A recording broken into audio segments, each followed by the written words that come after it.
हाय, मैं हूं अपूर्व सेठ और मैं स्वागत करता हूं आपका the right choices with oracles of the Lal street के एक और नए एपिसोड पे। फ्रेंड्स, पिछले एपिसोड में हम किशोर ओसवाल जी के साथ बात कर रहे थे और उस एपिसोड में हमने फ्यूचर्स और ऑप्शंस मार्केट में कैसे आप सक्सीड कर सकते हो इसके बारे में बात की। तो हमने बेसिक्स कवर किए थे फ्यूचर्स और ऑप्शंस के, और उसके अलावा हमने कुछ रूल्स भी देखे थे जो कि किशोर जी ने अपने खुद के ट्रेडिंग अनुभव से बनाए हैं और काफ़ी अलग और यूनिक जो रूल्स है वो हमारे सामने पेश किए थे। तो आज हम इनके साथ हमारा कॉन्वर्सेशन फिर से कंटिन्यू करेंगे और हम प्रैक्टिकली देखेंगे कि कैसे आप स्टॉक्स आइडेंटिफाई कर सकते हो। हम आगे कुछ स्टॉक्स के एग्जाम्पल्स भी देखेंगे जिससे आपको क्लैरिटी आए कि कैसे आपको स्टॉक्स सिलेक्ट करने चाहिए और उसके बाद कैसे इन रूल्स को प्रैक्टिकली इनमें इम्प्लीमेंट करना चाहिए। तो चलिए आज का ये एपिसोड शुरू करते हैं।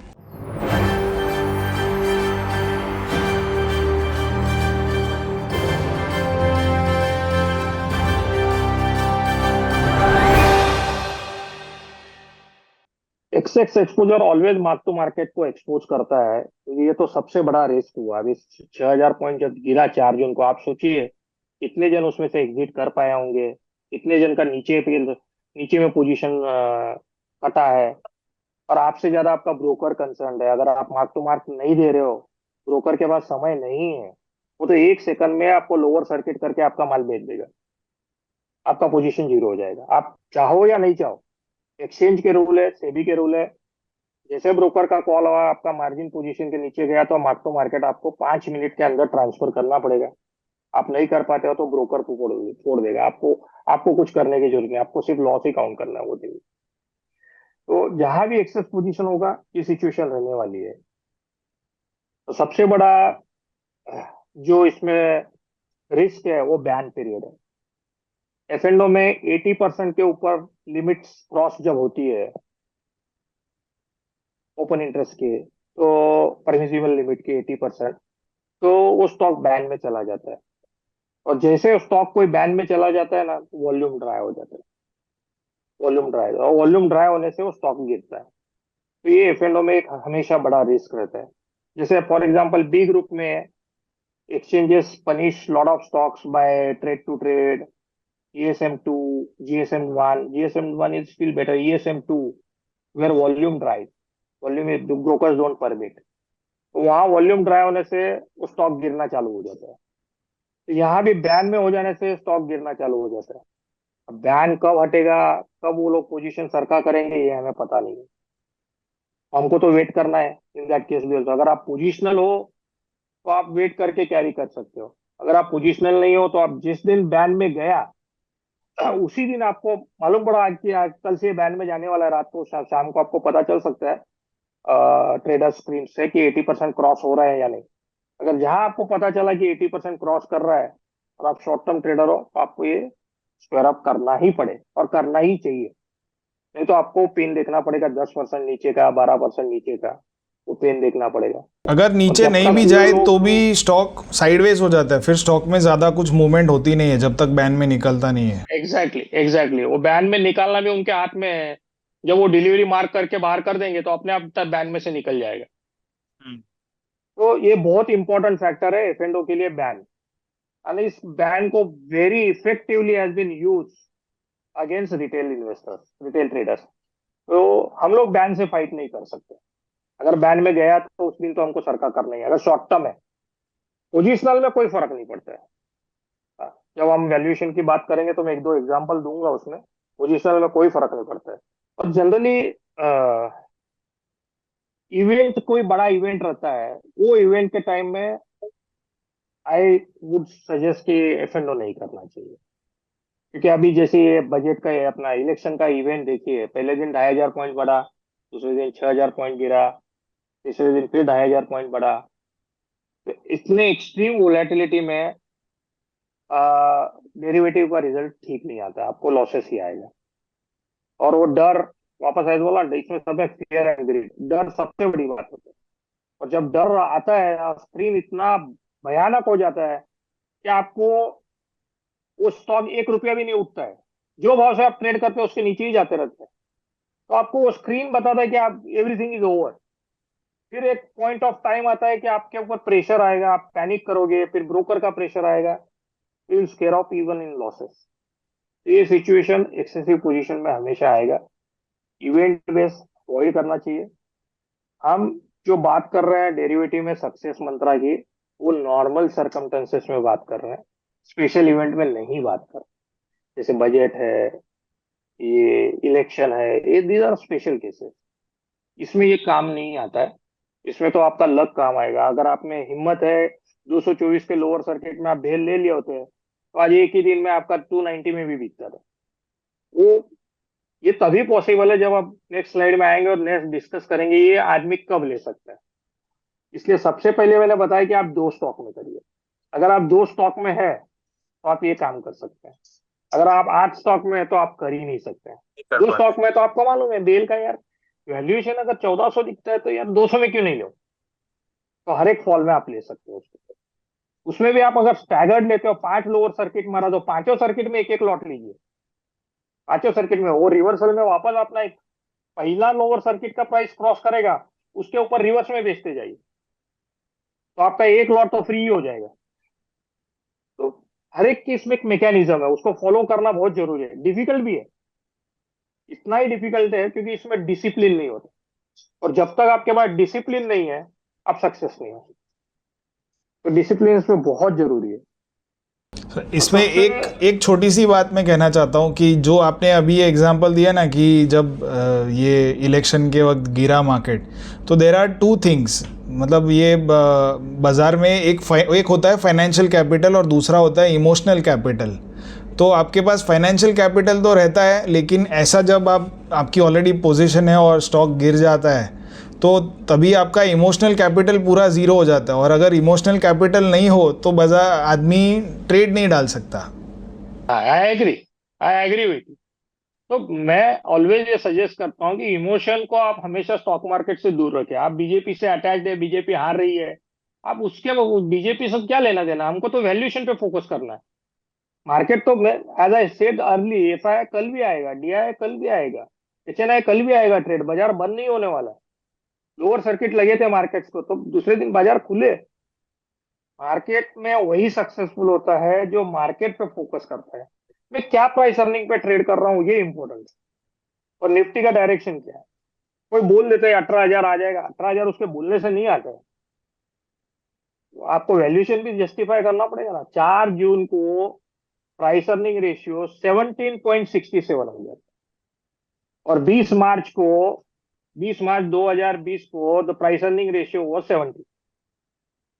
तो कोविड के टाइम में और ये इलेक्शन के टाइम में कितना डिफरेंस है। अगर हम वैल्यूएशन पे फोकस करते हैं तो हमको ये क्लियर अपॉर्चुनिटी था कि भैया ये वैल्यूएशन सस्टेन नहीं कर सकता है। और साथ में आप आरएसआई देखिए, आरएसआई 36 आ गया था, और मार्च 20 में आरएसआई 27 था। तो वहां एक रिस्क जोन था कि यहाँ हम रिस्क ले सकते थे। किस जोन पे हमको एक्सेसिव रिस्क लेना है वो इंपॉर्टेंट है। हाँ, 37 की जगह पे आप 30 के लिए वेट कर सकते थे, 30 ओवरसोल्ड चला जाता है। बट नहीं आया तो you should start at the closing level at 36। Market बंद होते होते जहां है वहां रिस्क लेना चाहिए। और सबसे बेस्ट ट्रेड है ना, जब ऐसे इस प्रकार से जब मार्केट फॉल होता है ना, 3:25 का टाइम सबसे बेस्ट टाइम, मुहूर्त का टाइम है वो। वहां आप सौदा कर लो, क्योंकि आपको मार्केट मार्केट वहां देखना नहीं पड़ेगा रात तक तो कम से कम। दूसरे दिन शायद हो सकता है गैप अप खुलेगा तो आपका प्रॉफिट में ट्रेड सरका हो जाए। तो 3:25 का ट्रेड हमेशा आपको प्रॉफिटेबल होगा, जो डेली ट्रेड करते हैं उनके लिए। सवेरे जो ओपनिंग होता है वो ट्रेड मत करिए। अगर आपको एफ एंड ओ में फिर सक्सेस होना तो 1 बजे तक रुकिए आप। एक बजे में वेटेड एवरेज देखिए, 1 बजे तक कि क्या वेटेड एवरेज में आप ट्रेड कर रहे हैं मार्केट।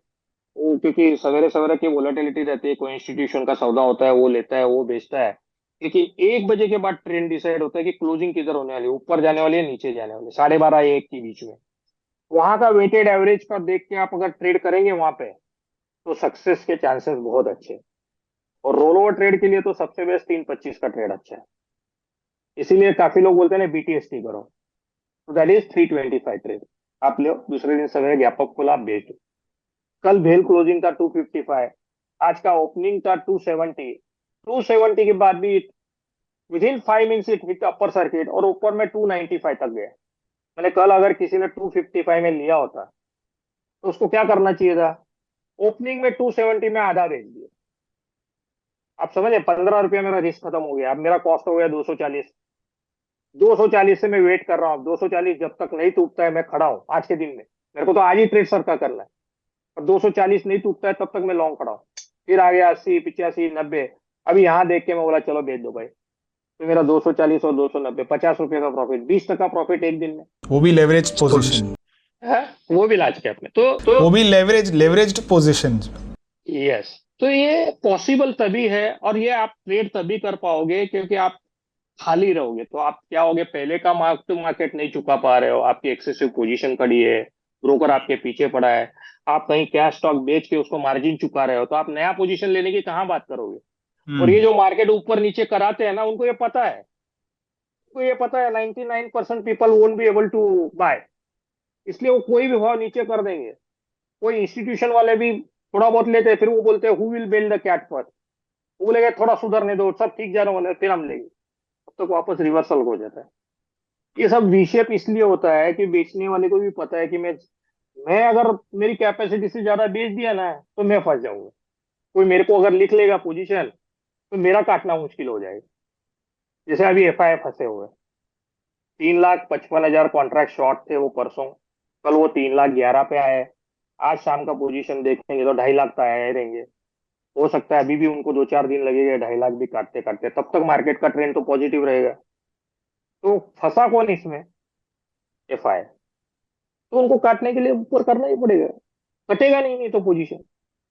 ये एफ एंड ओ के लिए सब बहुत इंपॉर्टेंट चीजें होती है। और सबसे बड़ा क्या होता है आजकल, फेक रील्स बहुत चल रही है। आप अगर सोशल मीडिया खोलो ना, कोई भी सोशल मीडिया खोलो, उसमें सब जन के क्लेम आते हैं कि मैंने आज इतना प्रॉफिट कमा के दिया, आज इतना प्रॉफिट कमा के दे दिया, आज इतना कमा के दे दिया। ये सब फेक है। मैं 35 साल से ये इस मार्केट में हूँ, मैंने कभी एफ एंड ओ में प्रॉफिट नहीं कमाया। मैं एफ एंड ओ ट्रेड जब भी किया तो लॉस ही किया है। एज अ ऑथर भी बोल रहा हूँ मैं।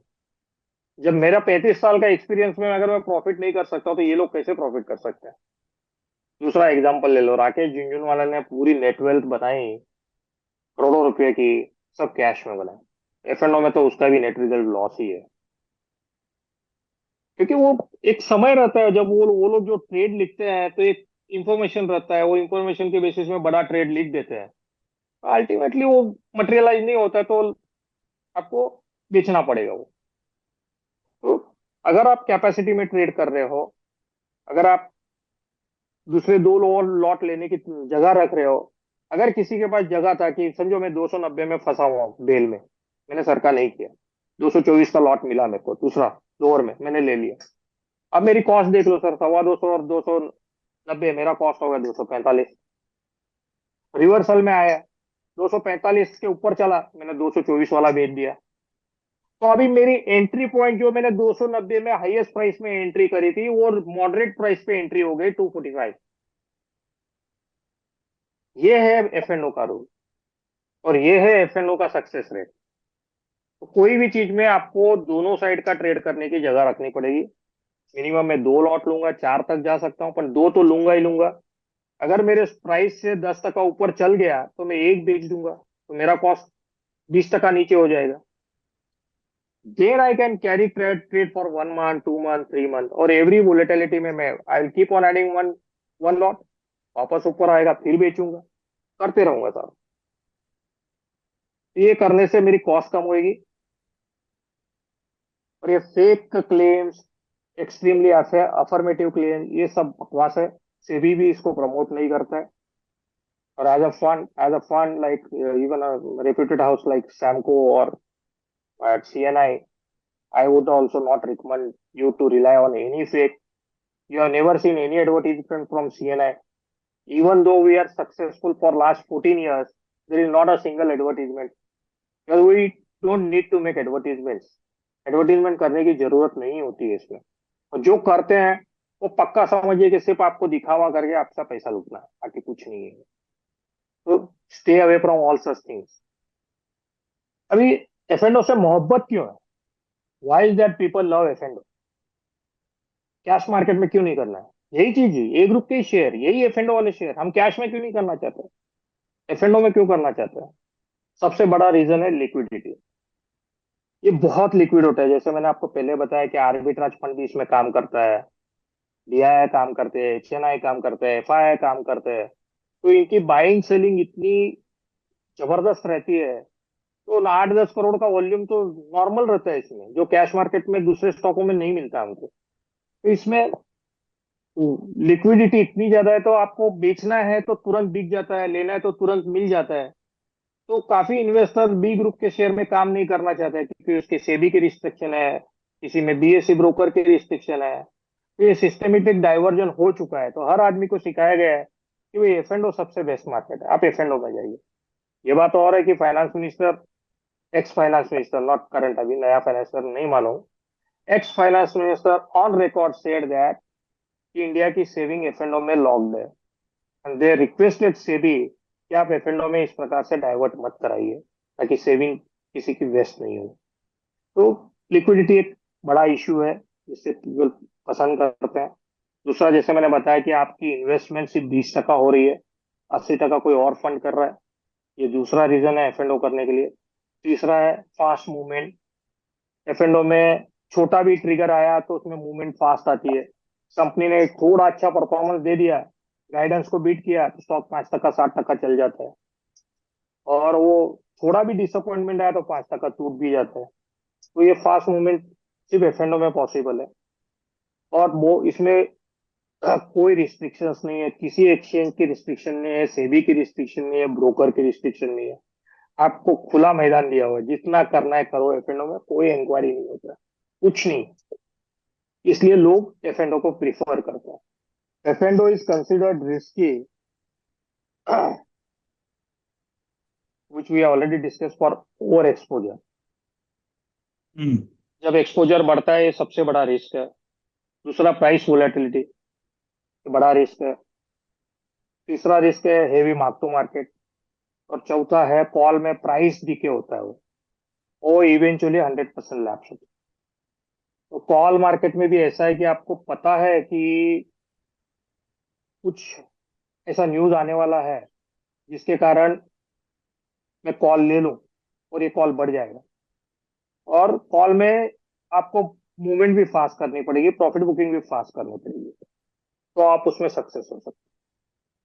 अभी मैं आपको एक दो एग्जांपल भी बताता हूँ कि किस प्रकार से हमको फोकस करना चाहिए, डिफरेंट स्टॉक को आइडेंटिफाई करके उसमें होल्ड करके एक पोजिशनल ट्रेड करके पैसा कमाने। हम लेते हैं, जो बार बार हम डिस्कस कर रहे हैं, भेल। तो हम लेते हैं भेल का ही एग्जांपल।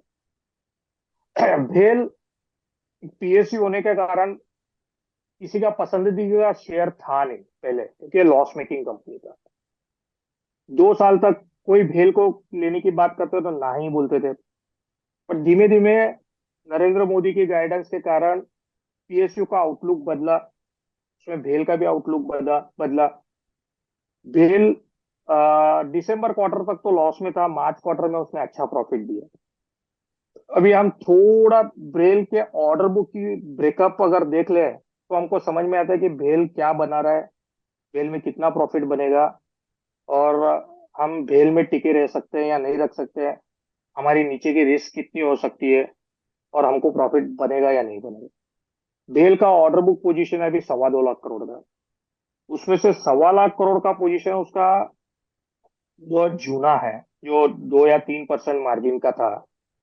और वो मैंने बेसिकली बेस अपना धंधा चलाने के लिए वो ऑर्डर बुक था, उसमें से उसको प्रॉफिट आने वाला नहीं था और आ नहीं रहा था।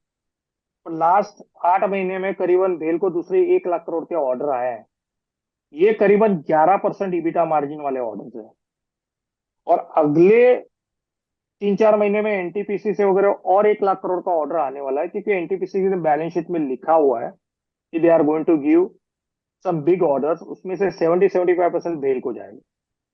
तो अगर 3-3.25 लाख करोड़ के ऑर्डर में हम पहले 1.25 लाख करोड़ को तो छोड़ दीजिए, बाजू में रखते हैं, भाई छोड़ो, वो जूना है उसका मत देखे। तो दूसरा, ये 2 लाख करोड़ का ऑर्डर बुक है, इसमें अगर 11% करता है, 11 की जगह 9%, अभी लास्ट मार्च में उन्होंने 9% दिया, तो 9% भी अगर करता है तो 18 करोड़ का ईबिट आएगा।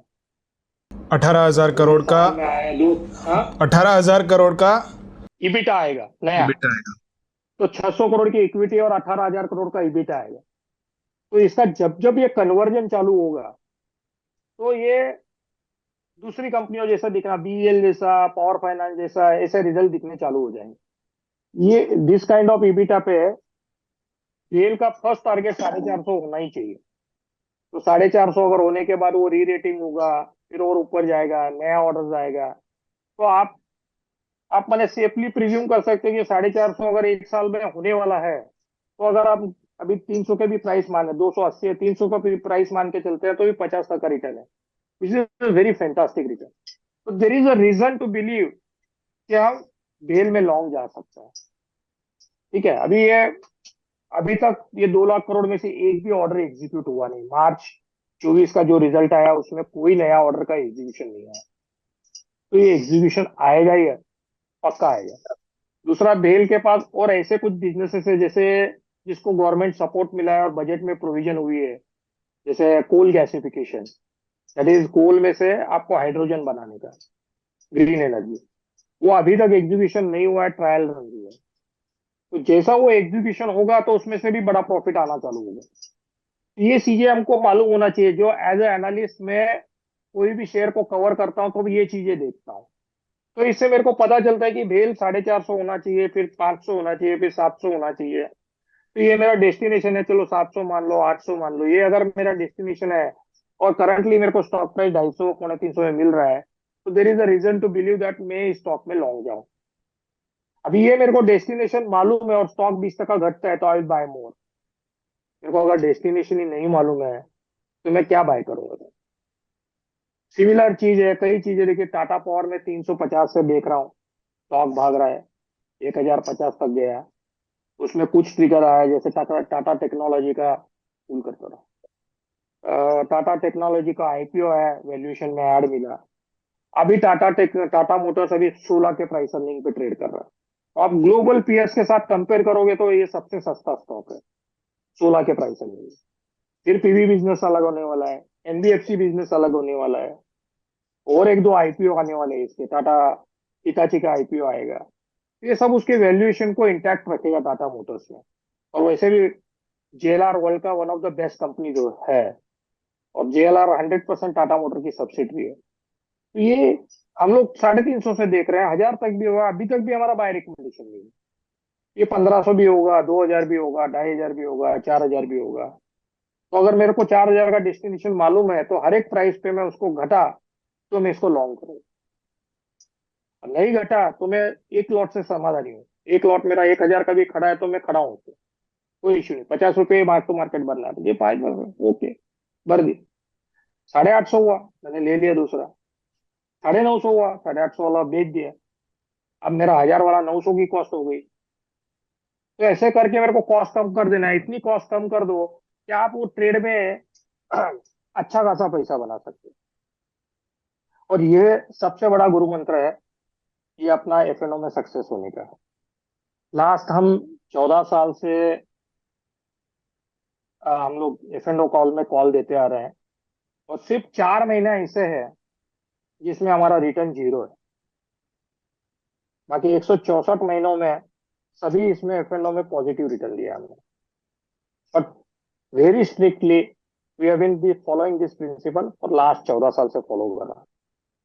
तो यही प्रिंसिपल पे हमारे बाय कॉल जनरेट होता है।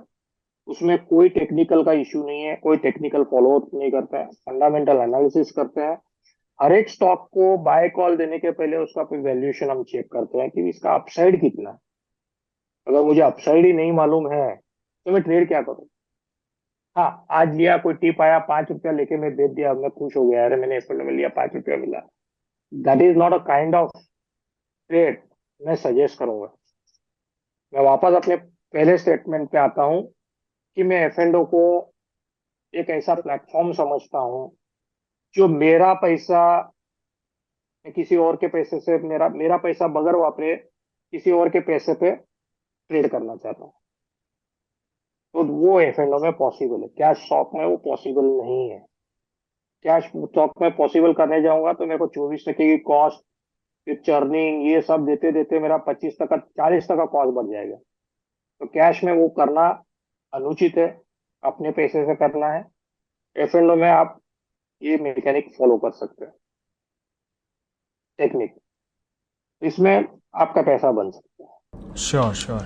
तो सर, जो आपने जैसे एक ये वैल्यू स्टॉक वाला एग्जांपल दिया कि BHEL is a value stock और इसमें और भी ज़्यादा स्कोप है जाने का, तो ये मार्केट ने अभी तक ये आइडेंटिफाई नहीं किया। तो ऐसा एक दूसरा एग्जांपल भी हो सकता है क्या कि जहाँ पे already the stock is growing, already momentum में ही है, और वहाँ आप ये कैसे फॉलो कर सकते हो? Steel authority, steel authority is another stock. Okay. इसका भी मैं कंपैरेटिव एनालिसिस बताता हूँ आपको। JSW का कैपेसिटी है 12 मिलियन टन, और मार्केट कैप देख लीजिए आपका 2 लाख करोड़ का है। ठीक है। स्टील का कैपेसिटी है 21 million ton, that is 55% higher than JSW। और डेट उसका 50,000 करोड़ का डेट है, सेल का डेट है सिर्फ 10,000 करोड़। ठीक है। दूसरा टिस्को का भी आप देख लीजिए, उसका कैपेसिटी भी कंपेयर करिए, मार्केट कैप कंपेयर करिए, उसका JSW के बराबर का है मार्केट कैप, लेकिन स्टील आपको 60,000 करोड़ में मिल रहा है सेल। सेल में और क्या है, सिर्फ स्टील नहीं है। स्टील नहीं है, हमारे पास एक और कंपनी है NMDC। NMDC जो 90 रुपया से ऐसे ही 350 चला है, वो भी हमारी कॉल थी वैल्यूएशन की। और उसमें 40 मिलियन टन वो आयरन ओर निकालता है। ठीक है। और प्रॉफिट भी बनाता है। अभी SAIL 35 million ton iron ore निकालता है, और पूरा कैप्टिव है। एक टन भी वो बाहर से नहीं लेता है। इनफैक्ट अभी उसको गवर्नमेंट ने तो परमिशन दी है कि आप ज्यादा आयरन ओर निकालिए, कुछ माइंस भी और दिए उनको, और बोला है कि आप आयरन ओर मार्केट में भी बेच सकते हो, मार्केट में भी बेच सकते हो। तो ये अभी तक बेचा नहीं, पर जब बेचेगा मार्केट में तो सडनली उसके प्रॉफिट में आपको जंप दिखेगा, तो वैल्यूएशन चेंज होगा। तो हम अगर कोर वैल्यूएशन की बात कर रहे हैं तो सेल के पास 2,10,000 करोड़ का स्टील प्लांट है। मैं NMDC जितनी वैल्यूएशन उसको भी दूंगा, क्योंकि उतना ही आयरन ओर निकालता है, 10 टका कम है तो 10 टका कम दे देता हूँ। 70,000 करोड़ हुए, मैं इसको 60,000 करोड़ दे दूँ। 60,000 करोड़ का इसके पास माइंस है, तो आ गया 2,70,000 करोड़। और इसके पास है 97,000 एकड़ लैंड बैंक है। हो सकता है पूरी लैंड बैंक नहीं मोनिटाइज कर पाएगा, क्योंकि सर्टन लैंड उसकी प्लांट में 8 प्लांट है, 8 प्लांट में यूज्ड है। तो भी 40 से 50,000 एकड़ उसके पास आइडल लैंड बैंक है। सिटी की लैंड बैंक है साहब, आज तो जंगल में भी 200 रुपये में लैंड नहीं मिलती है। तो सिटी की लैंड बैंक है, आप 200 रुपये भी अगर पकड़ो मिनिमम स्क्वायर फीट, तो आपका 1 लाख करोड़ का वो वैल्यूएशन जुड़ता है। तो आप देख लीजिए, सम अप टोटल करिए, 3,70,000 करोड़ का सम अप टोटल होता है, और ये आपको 60,000 करोड़ में मिल रहा है। डेट है नहीं, प्रॉफिटेबिलिटी बढ़ना चालू है, मेटल सेक्टर तेजी में है। और सबसे बड़ा इंपॉर्टेंट फैक्टर है कि सेल B2B से B2C में कन्वर्ट हो रहा है। PSU को गवर्नमेंट ने इंस्ट्रक्शन दी है, ऑल PSU को, जहां तक आपको स्पेशलाइज स्टील लेना है वो आप बाहर से नहीं लोगे, सेल से ही लोगे। इंडियन डिफेंस का ऑर्डर आ गया है, इंडियन नेवी का ऑर्डर आ गया है, इंडियन रेलवेज का ऑर्डर आ गया है। अभी छोटे ऑर्डर आए, 1,000 करोड़, 1,200 करोड़, सूअर देन लेटर 10-10, 20-20 हजार करोड़ के ऑर्डर जैसे भेल में आ रहे हैं, वो सेल में भी आने चालू हो जाएंगे। फिर सेल सबकी नजरों में आएगा। हो सकता है 250 के भाव में तो पूरा दुनिया फिर सेल लेने के लिए बोलेगा, 300 के भाव में भी लेने को बोलेगा। तो ये चीज ही अल्टीमेटली स्टॉक प्राइस डिसाइड करती है आपकी। और एक सेल में इंपॉर्टेंट फीचर ये है कि सेल PMO मॉनिटरिंग में है। PMO मॉनिटरिंग में है मीन्स उसमें ऐसा कुछ आ सकता है बाद में, सडनली जैसे BPCL में आया है कि वो इलेक्ट्रोसाइजर का प्लान डलवा दिया, 1,75,000 करोड़ की इन्वेस्टमेंट डलवा दी BPCL में, तो BPCL स्टार स्टॉक हो गया विद बोनस। BPCL का डाउनसाइड कैप्ड है, तो BPCL को भी अनदर स्टॉक, जैसे सेल है वैसे BPCL भी है। अभी 1,75,000 करोड़ आप लगा रहे हो किसी बिजनेस में है, तो वापस रिटर्न तो आएगा ना सर। 1 रुपया लगाते तो 4 रुपया हम लोग वापस मांगते हैं। राइश खन्ना की आप वो अंदाज पिक्चर थी ना, मैं 1 चम्मच गया तो मैं 4 चम्मच लेके आऊंगा। वैसे इधर सब बोलते हैं कि मैं, जो भी प्रमोटर बोलता है मैं 1 रुपया इन्वेस्ट करूंगा तो 4 रुपया मैं लेके आऊंगा। गवर्नमेंट 3 लाएगा, 4 नहीं लाएगा, चलो 3 लाएगा यार। 1,75,000 करोड़ डालो तो 5 लाख करोड़ का तो धंधा भेल BPCL में भी आएगा। 5 लाख करोड़ का धंधा करेगा तो 50,000 करोड़ प्रॉफिट कमाएगा ना सर। प्राइस में रिफ्लेक्ट होना है। आज नहीं होगा, 6 महीने बाद होगा करा। ये हमको मालूम होना चाहिए उसका करंट ईपीएस क्या। भी आप अगर बीपीसीएल की पूरी बैलेंस शीट खोल के देख लो, 4 के प्राइस अर्निंग पे वो शेयर मिल रहा है। कौन सा पीएसयू साहब आपको 4 के प्राइस अर्निंग में मिलेगा with this kind of support की 1,75,000 करोड़ डाल दिया है। इतने सारे ओएमसी में से सिर्फ बीपीसीएल को चूज किया प्राइम मिनिस्टर ने वो लिक्विड इलेक्ट्रोसाइजर के लिए। तो ऐसे सेल में भी कभी कुछ भी आ सकता है। अभी आप सडनली कुछ एक स्टेटमेंट आ जाएगी, भाई मैं लैंड को डिमोनेटाइज करने के लिए सेपरेट सब्सिडी बना रहा हूँ, स्टॉक वैल्यूएशन दे देगा आपको। आपको टाइम के साथ उसको रोल करते रहना पड़ेगा। क्वार्टर क्वार्टर क्या क्वार्टर टू क्वार्टर रोल करना पड़ेगा। क्वार्टर में जैसा नंबर आएगा स्टॉक विल गो अप। अभी भी देखिए स्टॉक नीचे से चला हुआ है, 90 से 170 तक गया है, अभी 150 है। अभी वापस 170 के ऊपर जाएगा तो टेक्निकल ब्रेकआउट आएगा। तो ब्रेकआउट पे लेने का जो मेरी थ्योरी है वो गलत। यू बाय, अगर आपको कन्विक्शन है, आपको मालूम है ये वैल्यूएशन है और स्टॉक ऊपर जाने वाला है और बेसिक इसे अंडर परफॉर्म कर रहा है, तो उसी टाइम पे इसको लेना है। सो मैं अपने ये व्यूअर्स को बता दूं कि whatever stocks we have discussed over year, ये सिर्फ एक एज एन एग्जांपल है। ये रेकमेंड, इसे आप इन्वेस्टमेंट रिकमेंडेशन के तौर पे मत लीजिए। Please do your own homework, talk to your investment adviser, और अब जब आपको कन्विक्शन हो तभी आप जो भी हमने आज पूरे कॉन्वर्सेशन में डिस्कस किया उस पर आप एक्ट कीजिए। और मेरा डिस्क्लेमर भी लगा दीजिए कि जो भी स्टॉक हमने डिस्कस किए, you should be considered as I have some investment, whether I have it or not, but take it as per SEBI, I have made a disclosure. Okay, so I think काफ़ी interesting conversation रहा sir आपके साथ। बड़ा मज़ा आया। तो एक काफ़ी अलग पर्सपेक्टिव मिला। ज़्यादातर हम जब भी फ्यूचर्स और या ऑप्शंस की बात करते हैं तो लोग ये सोचते हैं कि कैसे मैं झटपट पैसा बना लूँ। Mostly it is for instant gratification, futures and options. तो लोग इसे उसी तौर पे देखते हैं कि आज लिया और आज का आज बेच दिया और आज मेरे को दिन में 15,000 20,000 रुपये मिल गए। लेकिन आपने एक अलग पर्सपेक्टिव दिया है कि you have to think when you are trading in futures and options, तो you have to think in terms of months और प्रॉब्ली इवन ईयर्स। करेक्ट। तो जाके आपका पैसा बनेगा, अदरवाइज बड़ा पैसा बनेगा सर, बड़ा पैसा बनेगा। जो आप इन्वेस्टमेंट करके पैसा बनाते हो वही पैसा आपका एफ&ओ में भी बनेगा। बट आपका होराइजन उस हिसाब से होना चाहिए और वो इंस्टेंट ग्रेटिफिकेशन के लिए आपको यहाँ नहीं आना चाहिए। Correct correct correct. Sure, absolutely. So thanks a lot sir for sharing your insights with our viewers. बड़ा मज़ा आया आपके साथ ये बात करने का इस टॉपिक पे। उम्मीद है कि आप आगे भी हमारे शो पे आएंगे और कोई अलग इंटरेस्टिंग टॉपिक पे हम बात करेंगे फिर से। बिल्कुल बिल्कुल बिल्कुल। Sure, thank you. Thank you. तो ये थे किशोर ओसवाल जी। इनके साथ हुए दोनों ही एपिसोड में हमने फ्यूचर्स और ऑप्शंस मार्केट क्या होता है ये देखा हमने, फिर कुछ रूल्स के बारे में बात की जो कि इन्होंने अपने खुद के ट्रेडिंग अनुभव से बनाए हैं और ये इन्हें सक्सेसफुली इम्प्लीमेंट भी कर रहे हैं। इसके बाद हमने कुछ प्रैक्टिकल केस स्टडीज़ देखी और कैसे आप ये जो हमने सीखा है इसे प्रैक्टिकली इम्प्लीमेंट कर सकते हो, इसके बारे में बात की।